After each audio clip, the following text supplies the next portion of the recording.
Hello, everybody, and welcome back to the Pick and Roll live stream here on the Board YouTube channel, the Hammers NBA Content Division. And we are back today after a winner on yesterday's play, looking to follow that up for today on the show. How the show works, I'll give you the play that Pips has for today. We'll hear Pips' handicap on that play. Then we'll go through the recap of the previous show's play before talking about something trending in the NBA. Today's trending news, Jrue Holiday's extension with the Boston Celtics, 4 years, $135 million for the current 33-year-old. We'll talk about that, and then we'll wrap up the show and hopefully cash in tonight. But the play for today, you can find it in the Pelicans and Kings game. Let's just jump right into things here. We're going to be playing Keegan Murray on his over 4 points as we see the Pelicans visit the Sacramento Kings, and we get that for minus 118 odds at Bet Rivers for over 16.5 points. This is also minus 120 at Bet365.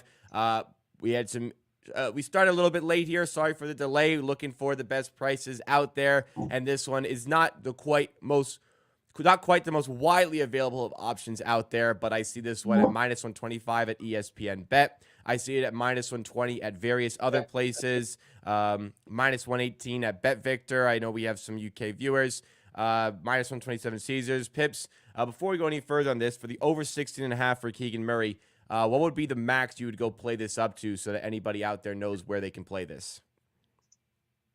This is, I think it's minus 125 at DraftKings, and I'll play up to minus 125 because it's available at least 5 bookies. So I'll go with minus 125. Okay, so minus 125, yes, it is available also at DraftKings.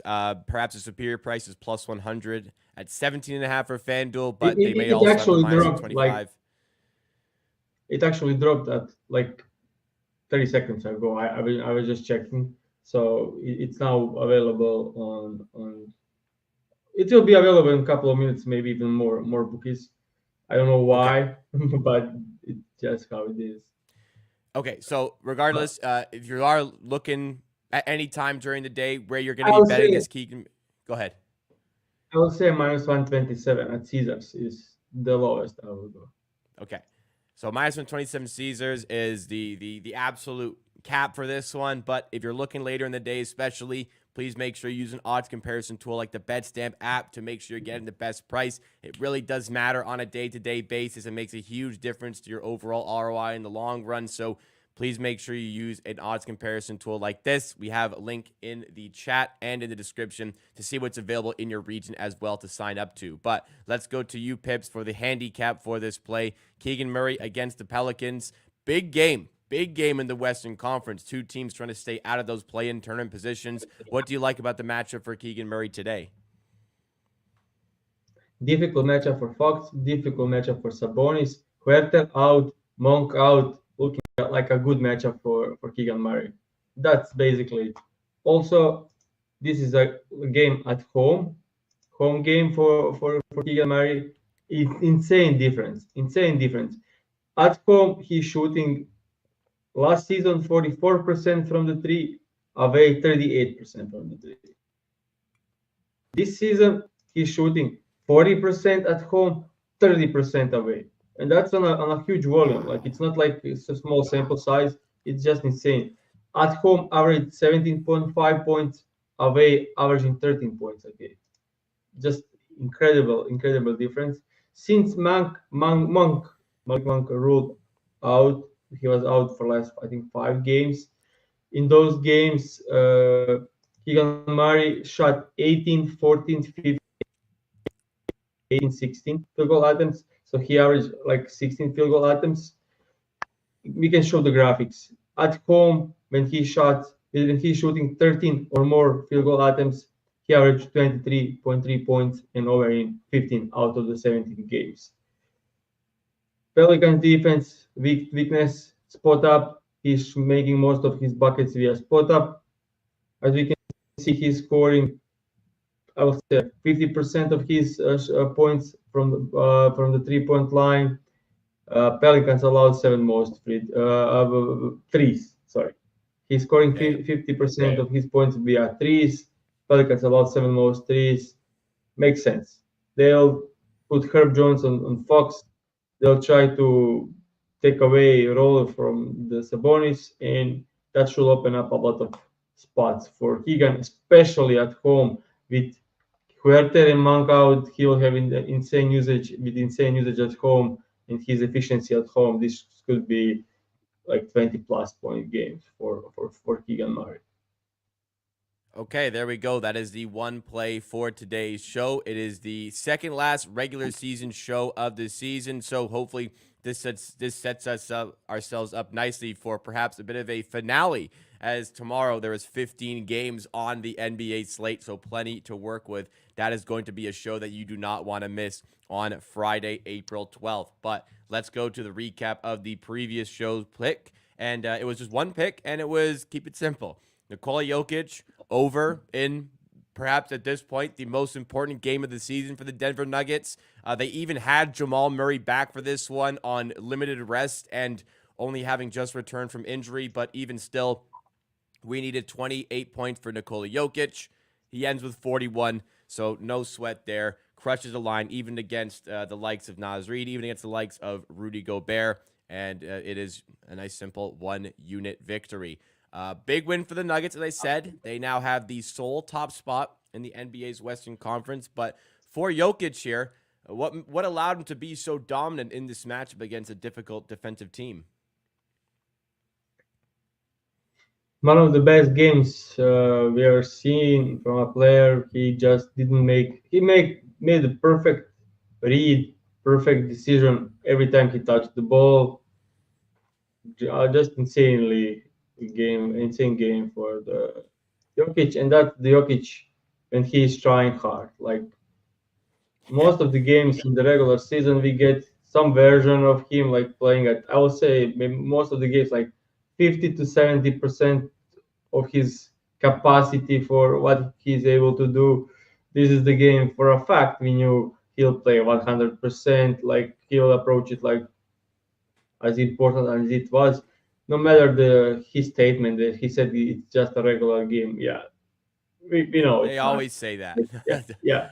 And playing against Gobert, he's always very aggressive and attacking him. And yeah, he was insanely efficient, but he was very aggressive. Got 20 field goal attempts up,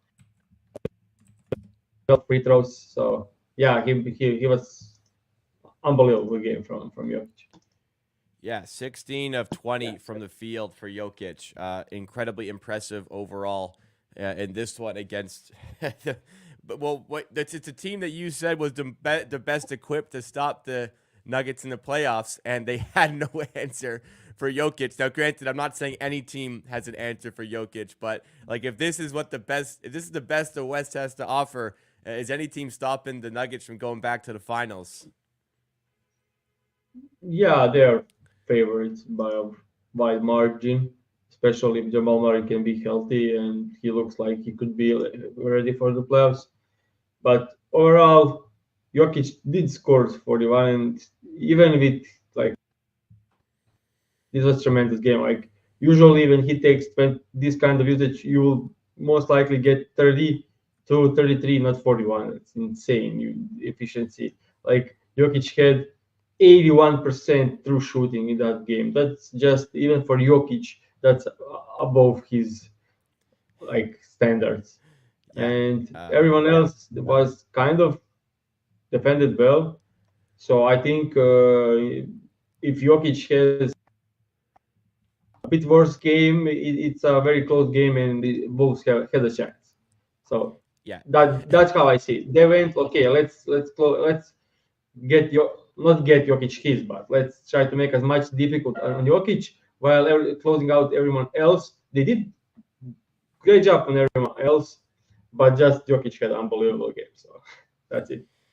Further solidifying his case to win the NBA's MVP award. On top of that, if he was the MVP before yesterday's game really locked him in, I think, to that position. But let's shift into some other discussion topics here. I would love to get anybody in chat's thoughts on this contract here because I need somebody to help a little bit make sense of this whole thing. Whew. The Boston Celtics have given Drew Holiday a fresh contract here, and it is a 4-year extension worth $135 million. Drew Holiday is 33 years old and is very close to turning 34 years old.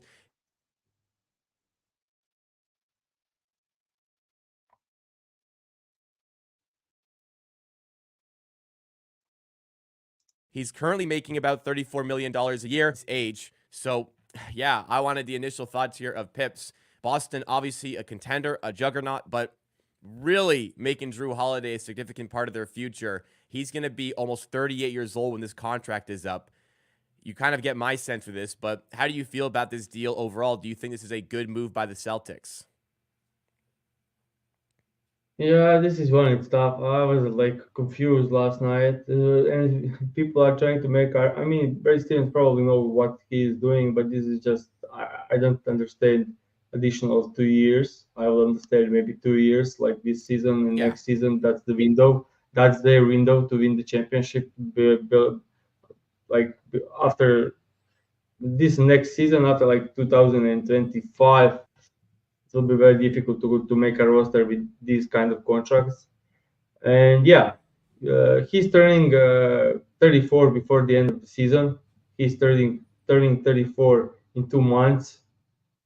He's not getting better. Like I would say, like from last season, and like he was the top five perimeter defensive players in the league for like entire decade. But he's not all NBA anymore. Kind of defense. He's still good. He's still, I would say, great. Still Yep. like, but not on the level he was for that decade. So decline is there. But yeah, I don't know what you can do with 36 years old Drew Holiday on that kind of contract. Like in 2 years, like okay now, but in 2 years, this is the disaster. Yeah, the thing is, we've already started to notice a decline. And look, that's fine. This guy's 33, almost 34 years old. It's almost natural, unless you're LeBron James, for a natural decline to occur as you age. But yeah, to commit 4 years at this financial level seems pretty crazy. You did allude to Brad Stevens being involved, and it seems like he typically knows what he's doing. Maybe as the cap continues to grow, $34 million won't be as egregious of a number as perhaps it is right now, but this just seems like a lot of money for a team that wants to keep their window open as long as possible. And honestly, I'm not sure like how much Drew Holiday, like there's just so many, like he's a good player still. I'm not sure how much his impact on the team, or how much of an impact he has in the team to allow them to be this juggernaut force in the Eastern Conference this season. Like, could you make the case that this is the fifth best player on the Celtics and he's making this level of money? Yeah, for sure. I don't know fifth best, but I think Derek White is now for sure better. Jalen Brown improved this season, so he's probably more important. So yeah, I would agree like fourth or fifth, not best but most important for the team. So Yeah. I would say like this money is insane. Like, So we'll see down the line how this looks. But yeah, on the surface, maybe they are thinking like, okay, we can trade him in like in 3 years yeah, probably. but if you trade him, you're salary dumping. You probably have to give up assets in order to get off the contract. And, Like, I don't know. and I don't want to be also too disrespectful to Drew Holiday, but the decline some has already started. arguments some arguments were like he's taking long contract to lower the price on the next season, and I think it's just 4 million difference or something. So that doesn't make any sense. But that was like the initial argument for it. He helped the team with taking a lower price on longer contract. Like what the fuck are you guys like? Doesn't make any sense. This contract is like he's He, not how do much is he he's making like next season if he's not taking a pay cut? Like, what do you think he'd be making? Let's say he signed 2-year contract. What do you think it would be? 80 million, 76 million? yeah, I don't know. I honestly don't know. Like we'll need to get more into structure on the contract, more info. But at this That's point, true. I really don't know. Yeah, they need to Yeah. sign Tatum, so it'll be interesting. Yeah, certainly will be interesting. If there is a guy who knows what he's doing, it typically is Brad Stevens. So I can give him the benefit of the doubt. But on the surface, this contract looks a little bit crazy, honestly. So we'll see how it all looks we won't know next season. We'll likely know in 3 years' time how this looks in the Boston Celtics and if they can move off of it. Listen, Alan. Alan says it will be certainly amusing if Boston doesn't win the next couple of years. Yeah, I think amusing is downplaying it a little bit. Like, this is an absolute force of nature in the NBA. You can't even. I don't think you can make a team better. I don't think you can make a team in the modern NBA any better than this Boston Celtics team. Obviously we've all lived through the Golden State Warriors team with Clay, Dre, KD, and Curry, but I don't think something like that's happening again. This is probably the max you can get, and they still can't win. Yeah, in 2 years' time, there should be questions about the core overall. But that'll do it for the show today. Thank you, everybody, for tuning in. Here is the pick that we had for you guys to tail, courtesy of Pips, as usual. If you want more picks throughout the day and even on weekends, follow Pips on Twitter at PipsNBA for additional betting insight. But for the play today, it is in the Pelicans and Kings game. We're taking Keegan Murray at home. Over 16.5 points, minus 118 odds at BetRivers, minus 120 at Bet365. It was minus 125 at DraftKings, minus 125 at FanDuel. Max to take this was the minus 127 at Caesars Sportsbook, but that'll do it for us. Thanks so much for watching. Drop a like if you enjoyed. Make sure you're subscribed to the channel, and tune in later today when I go live with Kirk Evans to cover more from the NBA and even bring in some more betting, perhaps some futures plays as we get ready for the play-in tournament and the playoffs getting started very, very soon. Thanks again, everybody. Me and Pips will be back tomorrow to wrap up the NBA regular season, and it'll be a banger episode with 15 games to work with. Do not miss out. We'll see you tomorrow.